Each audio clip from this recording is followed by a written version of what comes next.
So hello everyone.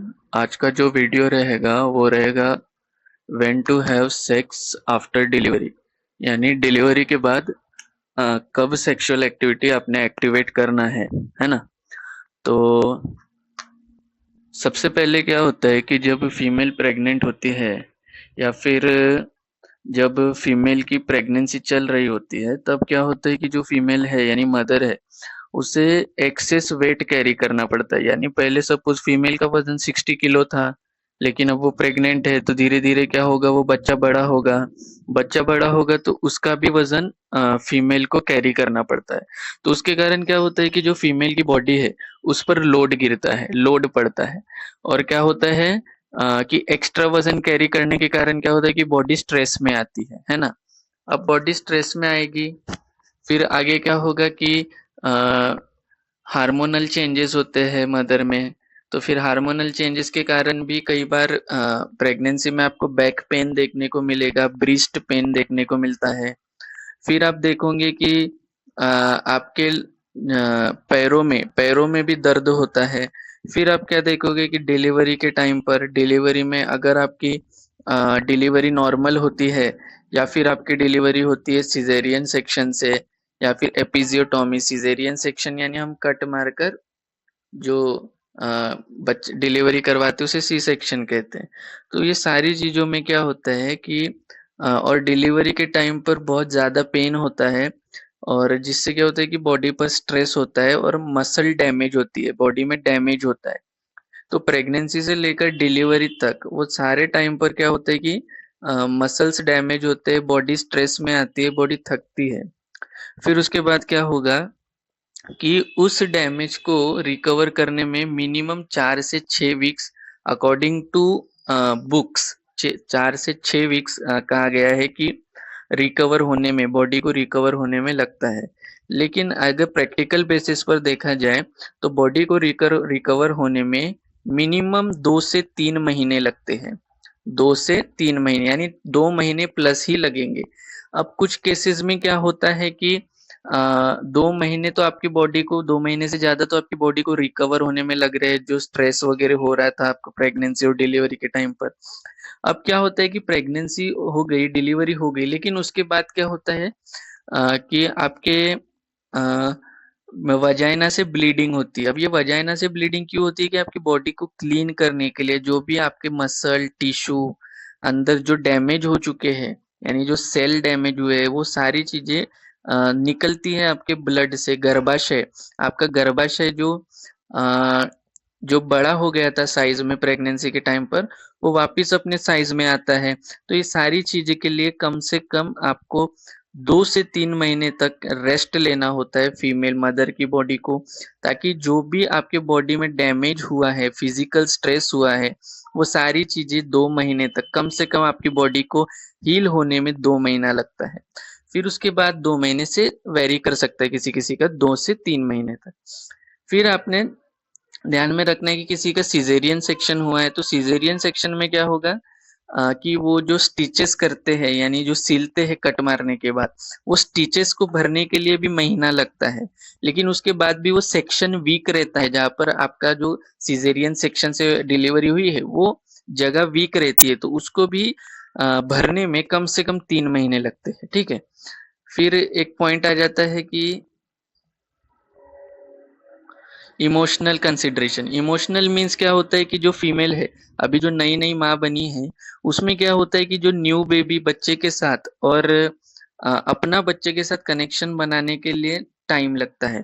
फिर उसके बाद क्या होगा कि अब बच्चा रात को सोने देगा मदर को या फिर नहीं देगा, उससे क्या होगा कि बॉडी में अगर रात को सोने ना दे किसी भी तरीके से, रोता है, कुछ भी होता है, तो उस तरीके से क्या होगा कि जो मदर की स्लीप है, जो रात की जो इम्पोर्टेंट स्लीप होती है, वो कवर नहीं होगी। तो उस चक्कर में अगर स्लीप ही नहीं होगी, यानी सोने ही नहीं मिलेगा, तो बॉडी जल्दी रिकवर नहीं होगी। तो ऐसे केसेस में क्या हो सकता है कि जो रिकवरी का टाइम है वो बढ़ेगा। यानी मिनी अभी हमने कहा 2 महीने प्लस लगेंगे, लेकिन यहाँ पर क्या हो सकता है 3 महीने भी लग सकते हैं, क्योंकि अगर बच्चा, आपकी स्लीप नहीं हो रही है किसी भी कारण से, क्योंकि अभी आपका न्यूबॉर्न है तो आपको अपनी लाइफ उस तरीके से एडजस्ट करनी पड़ेगी। फिर अगर मदर इमोशनली तैयार नहीं है, इमोशनली का मतलब क्या होता है कि जब प्रेगनेंसी होती है तो उस टाइम पर कुछ हार्मोन्स चेंजेस होते हैं बॉडी में, तो उससे एक साइड इफेक्ट ये आता है कि जो प्रेग्नेंट वुमेन है उनमें डिप्रेशन आता है। फिर वो डिप्रेशन डिलीवरी होने के बाद थोड़ा 1-2 2-3 महीना कंटिन्यू रहता है, लेकिन वो आप जैसे-जैसे टाइम पास होगा, वो हार्मोन्स अपने नॉर्मल लेवल पर आते हैं और ये डिप्रेशन का प्रॉब्लम मिनिमम डिलीवरी के 2 से 3 महीने में ठीक हो जाता है। फिर उसके बाद आपने देखना है कि कंफर्ट और ठीक हो जाता है। तो उसके बाद क्या होगा कि ये सारे फैक्टर देखकर आपने डिसाइड करना है कि आपको सेक्सुअल एक्टिविटी कब स्टार्ट करना है अगेन, क्योंकि यहाँ पर इमोशनल फैक्टर भी है और मेन बात है कि जो मदर है उसकी बॉडी रिकवर होनी चाहिए। उसके बाद आप सेक्सुअल एक्टिविटी चालू कर सकते हो, यानी मिनिमम 2 से 3 महीने बाद आपकी डिलीवरी के बाद आप सेक्सुअल एक्टिविटी चालू कर सकते हैं।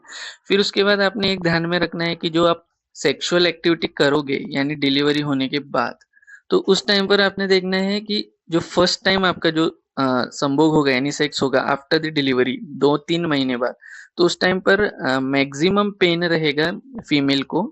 वो इसलिए होता है कि जो आपका गर्भाशय होता है यानी यूटेरस होता है, वो पहले डिलीवरी के टाइम पे फैला हुआ था, बढ़ जाता है साइज पर। फिर उसके बाद क्या होता है कि वो अपना साइज में वापस आता है, तो उसमें थोड़ी टाइटनेस गर्भाशय में वापस आ जाएगी। फिर उसके बाद क्या होगा कि आपकी अगर सिजेरियन सेक्शन हुई है या वजाइनल डिलीवरी हुई है, तो उसमें क्या होता है कि वजाइना में थोड़ा सा डैमेज आता है। तो डैमेज होने के कारण कई बार वजाइना पर स्टिचेस पड़ते हैं, या फिर डिलीवरी से वजाइना थोड़ा तो डैमेज होता ही है। तो उस तरीके से क्या होगा कि पहले जो आपकी जो डिलीवरी के बाद जो सेक्सुअल एक्टिविटी है, वो थोड़ी पेनफुल और ब्लीडिंग वाली हो सकती है। तो उस केस में आपने मैक्सिमम लुब्रिकेशन यूज करना है। मैक्सिमम लुब्रिकेशन का यूज करते हुए आपने सेक्सुअल एक्टिविटी स्टार्ट करनी है।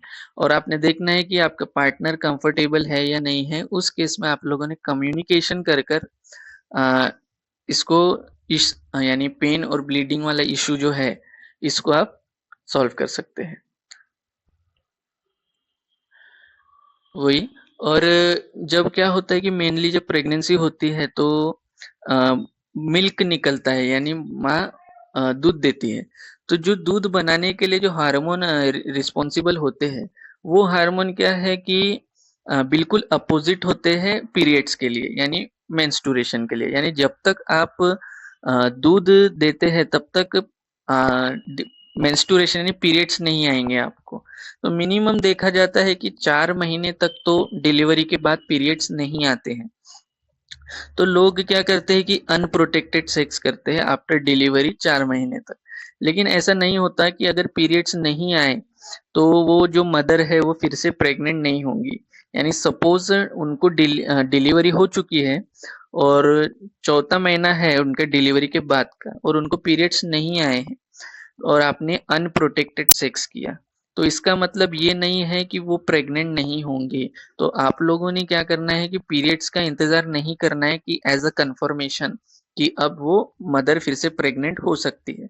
तो आपने क्या करना है कि कॉन्ट्रासेप्शन का हमेशा यूज करते हुए ही अपनी सेक्सुअल एक्टिविटी को स्टार्ट करना है। ठीक है।